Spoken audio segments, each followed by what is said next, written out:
Good day, will you please introduce yourself? Hello, sir, madam. I'm Belinda de Los Santos, 34 years old, married. I have one daughter, 10 years old. I live in Pasig City. Tell me about your working experience. My experience is I work in Saudi Arabia for 4 years. How many children did you take care? 2. How old are they? The oldest is 8 years old and the youngest is 2 years old. How big is your employer's house?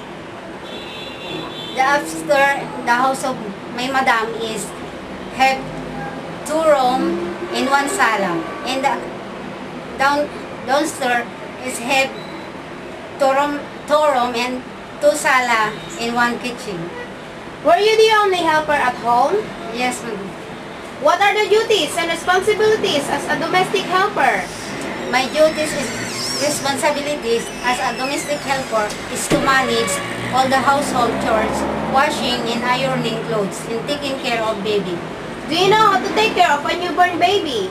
Yes, I know how to take care of a newborn baby by feeding milk every 3 to 4 hours, birth the baby after feeding, change diaper, send the baby to sleep by singing lullaby. Can you sing a simple children's song? Yes, I have 2 hands, the left and the right. Hold them up high, so clean and bright. Clap them softly, 1, 2, 3.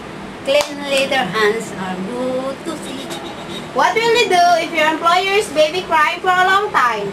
I will check the diaper if it is wet, or I'll check if the baby is hungry. But if the baby is still crying, then I will inform my employer that their baby is crying for a long time already.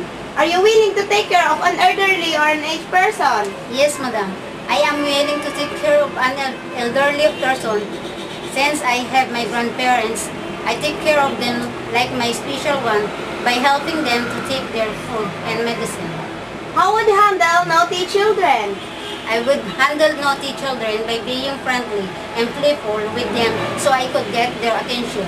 I'll sing with them, teach them good manners and right conduct, reading books together, and giving them love and care. Do you know how to cook?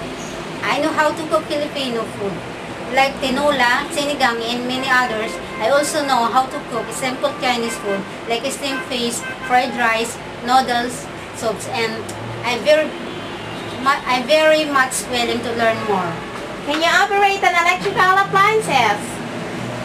Yes, ma'am. I know how to operate electric appliances like washing machine, vacuum cleaner, floor polisher, oven toaster, microwave oven, and others.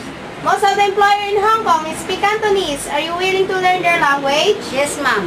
I'm very much interested to learn Cantonese language so that I could fully understand my employer, especially to the elders. Your duties in Hong Kong will be doing all the household chores and at the same time taking care of the children. So how could you handle the situation? First, I will make sure that the employer's children are in safe place by putting them into the crib or by giving them some toys to play. Then I will continue doing my works. What if during your day off, and your employer asks you not to take your day off because they have visitor? What will you do? I will not take my day off. Instead, I will stay and serve my employer together with their visitors. How will you win the trust of your employer? I can win the trust of my employer by doing my best to work hard and by being honest to them, dedicated to my works, and entrusted to them my passport as they're entrusted them their house and their children. Why do you want to work in Hong Kong? I want to work in Hong Kong because of a high salary given to the domestic helpers, to which I can help and support my family to provide their needs and financial matter. Would you like to say something to your prospective employer? Sir, madam, if you will give me the opportunity to work as your helper, I promise that I will work hard, be obedient, loyal, and trustworthy. And I promise to finish my 2 years contract without causing any problem. Thank you, sir. Madam.